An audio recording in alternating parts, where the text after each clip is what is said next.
Vinayak Damodar Savarkar Indian history का सबसे controversial figure. कुछ लोग इनको एक योद्धा मानते हैं जिन्होंने भगत सिंह, सुभाष चंद्र बोस जैसे कई सारी महान लीडर्स को इंस्पायर किए थे।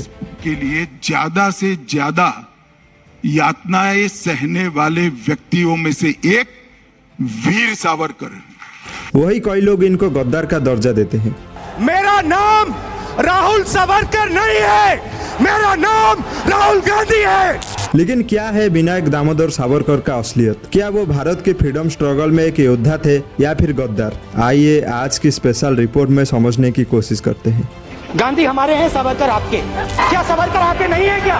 क्या आपने उनको उठा के फेंक दिया? क्योंकि अगर आपने किया तो बहुत अच्छा किया। सावरकर माने तेज, सावरकर माने त्याग, सावरकर माने तप, सावरकर माने तत्व, सावरकर माने तर्क।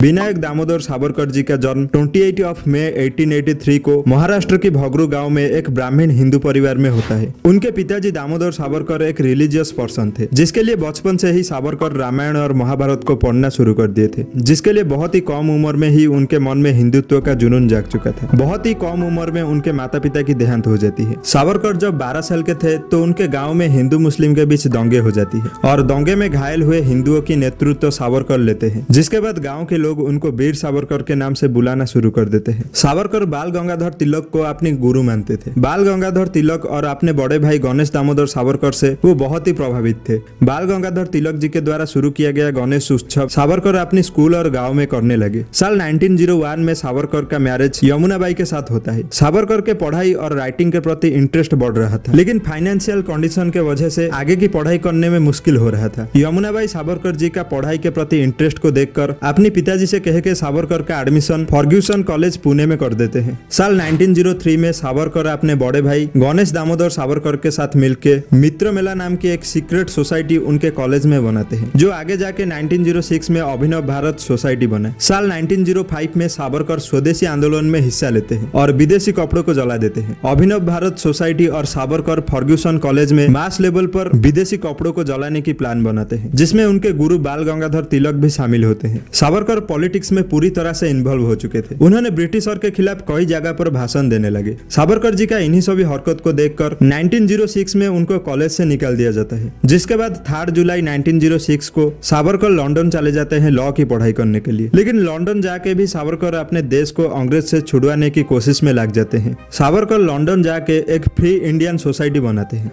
जहाँ पे भारत की आजादी के ऊपर चर्चा होती थी। इस बीच मदन लाल ढींगरा सावरकर जी का देशभक्ति स्पीच से इंस्पायर्ड होते हैं और दोनों में दोस्ती गहरी हो जाती है, जिसका नतीजा ये होता है कि 1 जुलाई 1909 को Madan Lal Dhingra Imperial Institute of London की सीढ़ियों पे secretary of state of India के एडवाइजर कर्जन वाली को गोली मार देते हैं और बोला जाता है कि जिस रिवॉल्वर से ढींगरा गोली मारे थे वो सावरकर ढींगरा को दिए थे। इस बीच ब्रिटिशर भारत के लोगों को धर्म के बेसिस पर डिवाइड करना शुरू कर दिए थे। साल 1909 में ब्रिटिशर मोर्ले मिंटो रिफॉर्म किए, जिसके तहत अब मुस्लिम मेंबर्स को मुस्लिम वोटर्स ही इलेक्ट कर पाएंगे, जिसको सावरकर के बड़े भाई गणेश सावरकर और अभिनव सोसाइटी विरोध करते हैं, जिसके लिए district magistrate ATM Jackson Ganesh Savarkar के ऊपर देशद्रोह की चार्जेस लगाकर उनको अरेस्ट कर लेते हैं और 8 जून 1909 को गणेश दामोदर को कालापानी का सजा सुनाया जाता है। जिसके बाद अभिनव भारत सोसाइटी के एक मेंबर अनंत कान्हेरी 21 दिसंबर 1909 को एटीएम जैक्सन को गोली मार के हत्या कर देते हैं और जिस पिस्तौल से जैक्सन को गोली मारा गया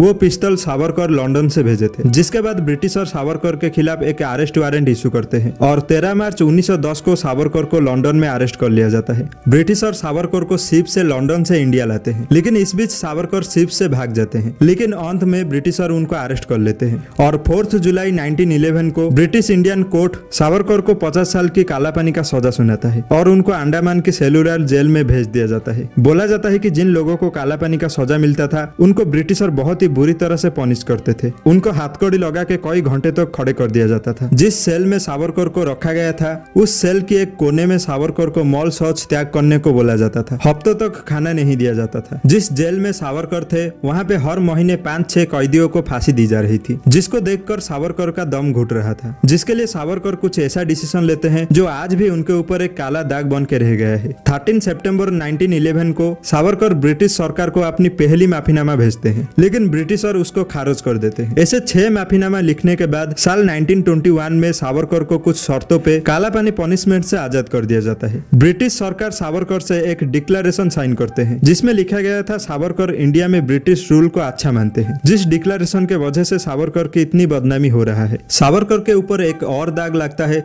जब महात्मा गांधी के हत्या के साजिश में उनका नाम आता है, लेकिन कोर्ट को ऐसा कोई भी सबूत नहीं मिला जो कि ये साबित करता हो कि सावरकर गांधी जी के हत्या में शामिल थे, जिसके लिए कोर्ट उनको रिहा कर देता है। सावरकर 1909 में इंडियन वार ऑफ इंडिपेंडेंस 1857 लिखे। सावरकर पहले ऐसे पर्सन थे जिन्होंने 1857 विद्रोह को इंडिया का फर्स्ट वार ऑफ इंडिपेंडेंस बताया। जेल में पेन और नोटबुक की सुविधा ना होते हुए भी जेल की दीवारों पे पत्थर से उन्होंने भारत माँ के लिए 7000 से भी ज्यादा कविता लिख देते हैं। और एक ऐसे देशभक्त को सिर्फ उनके माफीनामा के वजह से बदनाम करना क्या सही है, जबकि माफीनामा उनका लीगल राइट्स था। सावरकर अगर डरपोक थे तो सिर्फ 10 साल की उम्र में वो कैसे अंग्रेज के खिलाफ आवाज उठाना शुरू कर दिए थे, जिनके पूरे परिवार देश को आजाद करने के लिए सब कुछ सैक्रिफाइस कर दिए। क्या वो गद्दार थे? बाल गंगाधर तिलक जी का आजादी की चिंगारी को आग में बदलकर जिन्होंने विदेशी कपड़ों की होली जला दी, क्या वो एक गद्दार थे?